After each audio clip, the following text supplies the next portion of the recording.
So my name is Mr. Liber. I'll be conducting your Training 21 training today on the flight simulator. What we're going to be covering today is for our Contact Sim Flight 1.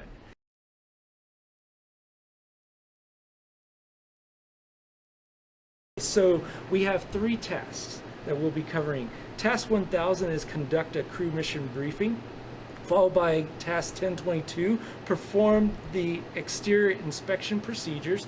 And then the third task that we'll partially cover is task 1024.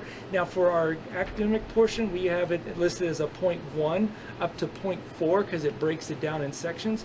But for your purposes of getting to know for the future, I'm going to cover the entire task for you.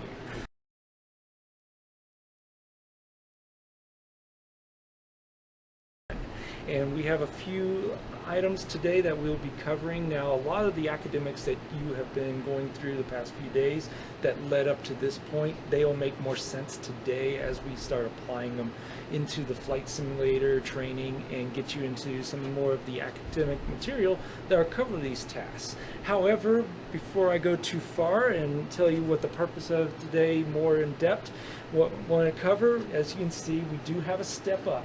And with this step up, you have to watch your step because you can fall. There's also a bunch of little outlets in the floor as well as cabling around. So as you enter and exit the simulator, watch your step. Make sure you're trying to hold on to the chair because if you do go down, it's a hard floor and we don't need other safety issues concerning today's flight because in a simulator, we should be in a safer environment.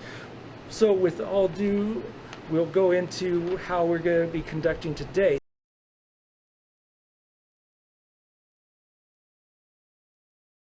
So for you, you're going to be performing the Air Vehicle Operator or AO seat today, and this is where you will actually go into those duties and responsibilities. And real quick, I know with the academics they kind of covered this. Can you give me 2 duties, responsibilities as the AO today? As the AO, 2 responsibilities would be maintain positive control of the aircraft and limitations and restrictions, and then monitor my radios for ATC.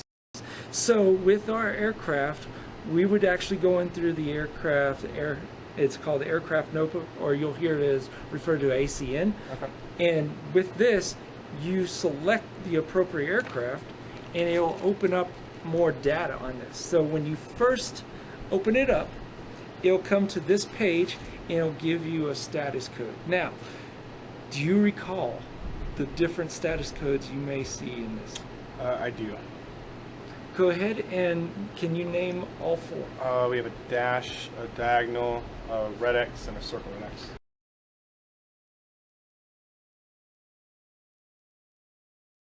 Okay, awesome. So we are going to go ahead and utilize more of these forms once we're actually on station. So we just covered on how to verify all these different forms, make sure we have a proper working system, that the maintenance has been performed and it is been checked to a current status. And this applies to all those academics that you learned prior to coming into the sim room, as well as what we're going to go now through, because this is what you're going to have to verify thoroughly every day that you do any type of operation with the system. Now once you have gone through all these pieces and figured out that this aircraft is ready to go, that's when you want to move forward and go and do the actual hands-on inspection.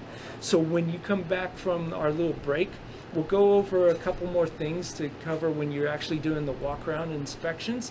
However, at this point, we are going to take a break, and you're going to see how these forms with the data sheets from the brief, as well as all the different things that you see in the aircraft, as far as the weight and balance form that we'll be touching on after our small break.